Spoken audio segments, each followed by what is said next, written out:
رومی فرماتے ہیں در زمانہ مرترا ہمراہ سے اند آں یک وافی و آں دو غدر مند، کہ دنیا میں تیرے تین ساتھی ہیں، ان میں سے ایک وفادار ہے اور دوسرا بے وفا ہے۔ آں یک یاران و دیگر رخت و مال، ان تین ساتھیوں میں سے جو ایک ساتھی ہے وہ تیرے دوست احباب رشتہ دار ہے اور دوسرا ساتھی تیرا مال ہے۔ وہاں سوم وافیست آں حسن الفعال، اور تیسرا ساتھی تیرا وہ اچھے اعمال ہیں۔ آپ فرماتے ہیں کہ انسان کے دنیا میں تین ساتھی ہیں، ایک ساتھی اس کے دوست ہے، دوسرے ساتھی اس کا وہ مال و دولت جو اس نے بڑے ذوق شوق سے کمایا ہے، اور تیسرا ساتھی اس کا حسن عمل ہے جو نیک کام اس نے کیے ہیں۔ آپ فرماتے ہیں مال نایت بات و بیروں از قصور، جو پہلا ساتھی اس کا ہے مال و دولت، وہ اس کو اس کے محل سے باہر نکالنے کے لیے بھی نہیں آتا۔ کہ انسان کے تین ساتھی ہیں، دوست، مال و دولت اور اس کے حسن اعمال۔ آپ فرماتے ہیں کہ جب انسان اس دنیا سے رخصت ہوتا ہے، جب اللہ رب العزت کی بارگاہ کی طرف وہ اپنا سفر شروع کرتا ہے اور اس دنیا سے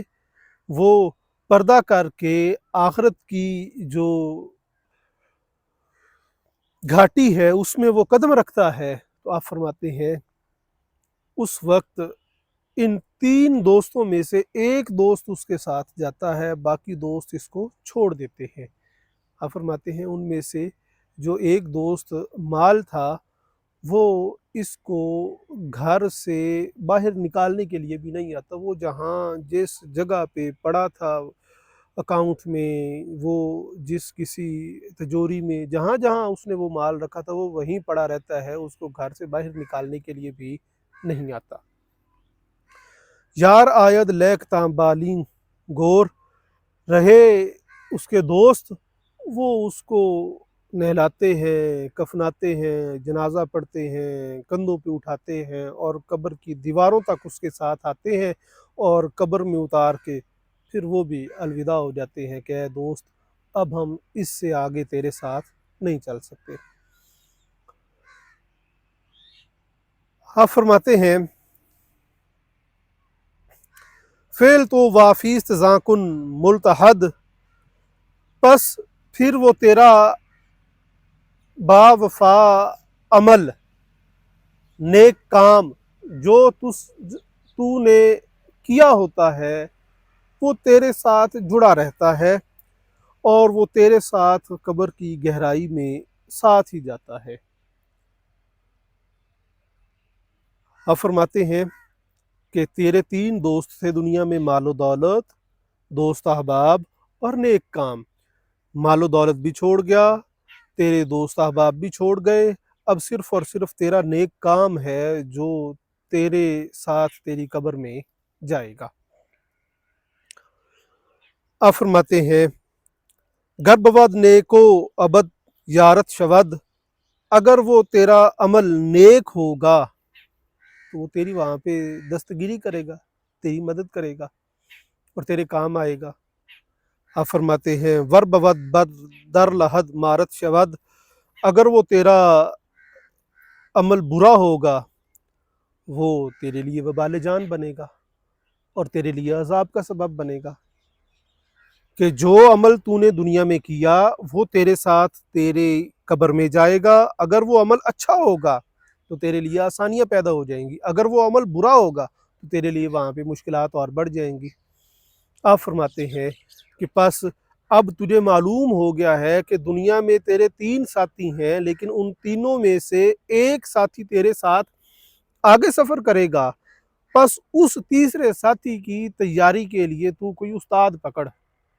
تاکہ تیرا وہ کام تیرے کام آئے، وہ تیرے لیے رائے گاہ نہ ہو۔ کہ دنیا میں کوئی بھی کام انسان کرتا ہے، کوئی بھی کاروبار کرتا ہے تو اس کے لیے پہلے وہ سیکھتا ہے، سیکھنے کے بعد ہی وہ کاروبار میں اچھا نفع حاصل کر سکتا ہے۔ آپ فرماتے ہیں اسی لیے جو تیری ابدی زندگی ہے وہاں پہ جو تجھے چیز کام آنی ہے وہ تیرا نیک عمل ہے، اور اس نیک عمل کو سیکھنے کے لیے تجھے استاد کی ضرورت ہے۔ اولش علمست وانگاہ عمل، سب سے پہلے کوئی بھی کام شروع کرنا ہو تو اس کا علم حاصل کیا جاتا ہے، اس کے بارے میں جانا جاتا ہے، پھر اس کے اوپر عمل پیرا ہوا جاتا ہے۔ مثال کے طور پہ نماز پڑھنی ہے تو سب سے پہلے نماز کا طریقہ سیکھیں گے، طہارت کا طریقہ سیکھیں گے، جب طہارت حاصل ہو جائے گی پھر نماز کا طریقہ سیکھیں گے، جب نماز کا طریقہ آ جائے گا پھر نماز پڑھی جائے گی۔ یہ نہیں ہے کہ ڈائریکٹ بندہ نماز پڑھنے کے لیے کھڑا ہو جائے گا۔ آپ فرماتے ہیں کہ ابتدا کسی بھی کام کی ہے، وہ چاہے کاروبار ہے، چاہے وہ عبادات ہیں، چاہے وہ نیک اعمال ہے، وہ سیکھنے سے ہے۔ پہلے تو سیکھ، پھر اس کے بعد عمل کر۔ تا دہد برباد مہلت تا اجل، تاکہ تھوڑی دیر بعد جب تیری موت کا وقت آئے تو تجھے وہ تیرا کاروبار، تجھے وہ تیرا کام جو ہے وہ فائدہ دے سکے، وہ تیرے لیے وہاں پہ نقصان کا باعث نہ بنے، وہ تیرے لیے وہاں پہ ذلت اور رسوائی کا باعث نہ بنے، بلکہ وہ تیرے لیے وہاں پہ فائدہ مند ثابت ہو۔ آپ فرماتے ہیں استعینوا فی الحرف یا ظنھا، کہ اے عقل مند پیشوں میں مدد حاصل کرو، من کریم الصالح من اہلہا، کہ کسی شریف نیک بندے سے اپنے کام میں رہنمائی حاصل کرو، کہ انسان رہنمائی اس بندے سے حاصل کرتا ہے جو عقل مند ہو، جو شریف النفس ہو، جو اس کام کا ماہر ہو۔ آپ فرماتے ہیں پس تو بھی اپنے کام کے لیے کسی ماہر استاذ کے پاس جا اور اس سے اپنے فن کی، اپنے نیک عمل کی مہارت حاصل کر۔ آپ فرماتے ہیں کہ جو موتی ہے وہ ہمیشہ سپ کے اندر تلاش کیا جاتا ہے، اور فن جو ہے، جو مہارت ہے، وہ فن کے ماہر لوگوں میں تلاش کی جاتی ہے۔ آپ فرماتے ہیں جس طرح سے موتی کو تلاش کرنے کے لیے سپیوں کو تلاش کیا جاتا ہے، اسی طرح سے فن کو تلاش کرنے کے لیے اس فن کے ماہر لوگوں میں اس فن کو تلاش کیا جاتا ہے۔ آپ فرماتے ہیں پس تو بھی جو نیک اعمال ہیں ان کے ماہر لوگ جو ہے وہ ڈھونڈ، اور جب تو ان کو ڈھونڈ لے تو پھر عاجزی کے ساتھ جو وہ کہیں ان کو تو سن اور خاموش رہ، سوال نہ کر۔ نبی مکرم صلی اللہ علیہ وآلہ وسلم کی بارگاہ میں صحابہ کرام جب تشریف فرما ہوتے تھے تو اللہ تعالیٰ نے فرمایا کہ اے صحابہ کرام، میرے نبی سے زیادہ سوال نہیں کرنے، اگر تم زیادہ سوال کرو گے تو تم اپنے لیے مشکلات پیدا کر لو گے۔ جو حضور فرما دیں، جتنا فرما دیں بعین ہی اس پر عمل کرنا ہے۔ اسی طرح سے آپ فرماتے ہیں کہ اگر نصیحت دینے والے استاد تجھے مل گئے ہیں تو ان کے سامنے تو خاموشی کے ساتھ سیکھ، نہ کہ وہاں پہ تو سوال جواب کر اور آگے سے تکبر کر کے مجھے بھی آتا ہے۔ آپ مثال دیتے ہیں، آپ فرماتے در دباغی گر خلق پوشید مرد، اگر چمڑا رنگنے والا پھٹے پرانے کپڑے پہن لے تو اس سے اس کی شان میں کمی نہیں آئے گی، بلکہ چمڑا رنگنے کے کام میں پھٹے پرانے کپڑے ہی پہنے جاتے ہیں۔ خواجگی خواجہ رعاں کم نہ کرد، اس سے اس کی نیکی میں کمی نہیں آئے گی، کہ وہ بندہ جو پھٹے پرانے کپڑے پہنتا ہے اپنے کاروبار کے لیے، اس سے اس کی عزت میں کمی نہیں آتی، اس کے فن میں مزید اضافہ ہوتا ہے۔ آپ فرماتے ہیں چمڑا رنگنے والا اگر پھٹے پرانے کپڑے پہن لے تو اس کی شرافت میں کمی نہیں آئے گی، بلکہ اس کے فن میں اضافہ ہوگا۔ آپ فرماتے ہیں پس لباس کبر بیروں کن ز تن، پس تو بھی اپنے اوپر سے تکبر کا لباس اتار دے، کہ میں کیوں کسی سے پوچھوں، میں کسی کے پاس کیوں جاؤں، مجھے کسی چیز کی ضرورت نہیں ہے، میں سب کچھ جانتا ہوں، مجھے سب پتہ ہے۔ آپ فرماتے ہیں کہ نہیں، یہ جو تو میں کرتا ہے نا، اس کو چھوڑ کے تکبر کو اتار دے اور سیکھنے والا لباس پہن۔ سیکھنے والا لباس کیا ہے؟ آپ فرماتے ہیں وہ عاجزی کا ہے، وہ انکساری کا ہے، وہ تعلیم و تعلم کا ہے، کہ وہ سیکھنا سکھانا ہے، وہ عاجزی کے ساتھ پیش آنا ہے، اور اس میں یہ نہیں کہا جاتا کہ مجھے سب معلوم ہے، بلکہ اس میں انسان ساری عمر سیکھتا ہے اور سیکھتے سیکھتے ہی اس دنیا سے چلا جاتا ہے۔ آپ فرماتے ہیں علم آموزی طریقش کولیست، جو ظاہری علوم سیکھنے ہیں ان کے لیے گفتگو کا ہونا ضروری ہے، زبان کا صاف ہونا ضروری ہے، اور زبانی طریقہ کار اختیار کیا جاتا ہے۔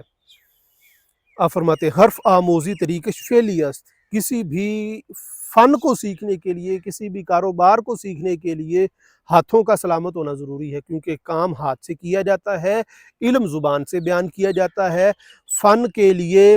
ہاتھوں کا سلامت ہونا ضروری ہے اور علم کے لیے زبان کا سلامت ہونا ضروری ہے، لیکن جو نیک اعمال ہیں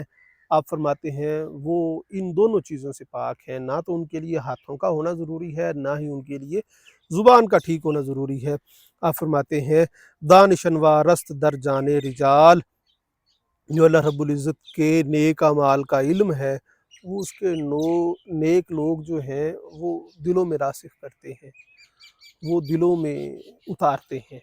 وہ نگاہ سے وہ چیزیں عطا کرتے ہیں، جیسے وہ فرمایا گیا ہے کہ انہیں کیا ضرورت ہے تیروں کماں کی نظر سے اڑائیں جو دل کا نشانہ، کہ وہ جو نظر سے دوسروں کے دلوں کو پاک کرتے ہیں انہیں پھر تیر کمان کی ضرورت نہیں ہوتی، وہ ایک نگاہ ڈالتے ہیں بندے کے دل سے حسد، کینہ، بغض، لالچ، ریاکاری، ہر نجاست دور کر کے نور ایمان منور کرتے ہیں۔ نور ایمان کی شمع جب جلتی ہے تو پھر وہ بندہ جو ہے وہ حسن اعمال والا ہو جاتا ہے، جس سے وہ عمل پھر قبر میں جا کے اس کے لیے روشنی کا سبب بنتے ہیں۔ آپ فرماتے ہیں فقر خواہی آں بصحبت قائم است، تو فقر سیکھنا چاہتا ہے نا، تو حسن اعمال سیکھنا چاہتا ہے، تو بس یہ صحبت سے حاصل ہوں گے، اچھے بندوں کے پاس بیٹھنے سے حاصل ہوں گے، اچھے لوگوں کی محفل میں جب بیٹھو گے، ان کی باتیں جب سنو گے اور ان کی نظر جب تمہارے اوپر پڑے گی تو تمہارا دل صاف ہو جائے گا، جب تمہارا دل صاف ہوگا تو پھر تم فقیر ہو جاؤ گے۔ آپ فرماتے ہیں نئے زبانت کار می آید نہ دست، فقر کے لیے نہ تو ہاتھ چاہیے نہ ہی زبان چاہیے، اس کے لیے دل چاہیے، اور دل جو ہے وہ اللہ رب العزت چاہتا ہے کہ وہ سلامتی والا دل ہو، جو میری یاد سے معمور ہو، اور وہ سلامتی والا دل آپ فرماتے ہیں وہ لے کے نیک لوگوں کی بارگاہ میں حاضر ہو جا اور وہ تجھے تیرے حسن اعمال سکھا دیں گے۔ آپ فرماتے ہیں در دل سالک اگر ہستاں رموز، اگر سالک کے دل میں،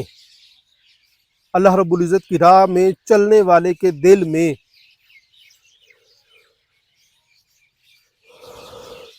وہ رموز ہیں، وہ باتیں ہیں جو بیش بہا قیمتی ہیں، آپ فرماتے ہیں اس کو وہ اس وقت تک فائدہ نہیں دیں گی جب تک اللہ رب العزت اس پہ مہربانی نہیں فرمائے گا، اور وہ مہربانی اس وقت ہوگی جب وہ اہل نظر کے پاس بیٹھے گا، کسی استاذ کے پاس بیٹھے گا، وہ جتنا بھی ماہر ہے، جتنا بھی وہ اچھا ہے، وہ اچھائی اور اس کی مہارت اس کو تب فائدہ دے گی جب وہ کسی ماہر کی بارگاہ میں جا کے حاضر ہو جائے گا۔ آپ فرماتے ہیں تو ہنوز از خارجاں را طالبی، تو باہر سے چیزیں تلاش کرنا چاہتا ہے کہ شاید باہر سے یہ سارے معاملات ہوں گے، آپ فرماتے ہیں نہیں، یہ ساری چیزیں تیرے دل میں ہوں گی، تیرے دل میں ایمان کا جو پودا ہے وہ پروان چڑھے گا، اور تیرے دل میں ہی اس کی جو جڑیں ہیں وہ پروان چڑھیں گی، اور تیرے دل کے اندر ہی وہ کھیتی سیراب ہوگی۔ جب وہ کھیتی تیرے دل میں سیراب ہوگی تو پھر اس سے ایمان تیرا جو ہے مضبوط ہو جائے گا۔ آپ فرماتے ہیں چشمہ شیرس در تو بے کنار، تیرے اندر اللہ رب العزت نے دودھ کا ایک بیش بہا چشمہ رکھا ہے اور وہ تجھے بیش بہا فائدے دینے والا ہے، لیکن تو باہر سے تلاش کرنے میں لگا ہوا ہے کہ شاید مجھے باہر سے کہیں یہ میسر آئے گا۔ آپ فرماتے ہیں کہ نہیں، سکون، چین، عرفان، یہ ساری چیزیں اللہ تعالیٰ نے تیرے اندر رکھی ہیں، صرف اور صرف ان کو پہچاننے کے لیے کسی اہل نظر کے پاس بیٹھنے کی ضرورت ہے۔ جب تو کسی اہل نظر کے پاس بیٹھے گا وہ تیرے دل کی صفائی کریں گے، جب تیرے دل کی صفائی کریں گے تیرے عمل جو ہیں وہ نیک ہو جائیں گے۔ آپ فرماتے ہیں کہ جیسے اللہ رب العزت نے نبی مکرم صلی اللہ علیہ وآلہ وسلم کو فرمایا تھا کہ علم نشرح لک صدرک، کیا ہم نے آپ کا شرح صدر نہیں کر دیا؟ تو وہ شرح صدر کیا تھا کہ اللہ رب العزت نے آپ کے اندر نبوت کے وہ تمام معاملات پہلے سے رکھے تھے اور وہ ازل سے تھے، لیکن جب اللہ رب العزت نے شرح صدر کیا تو اس کے بعد وہ ساری کی ساری چیزیں جو ہیں وہ کمپلے بن کے باہر نکل آئیں اور سب لوگوں نے اس سے نور ایمان کو پہچان لیا۔ آپ فرماتے ہیں کہ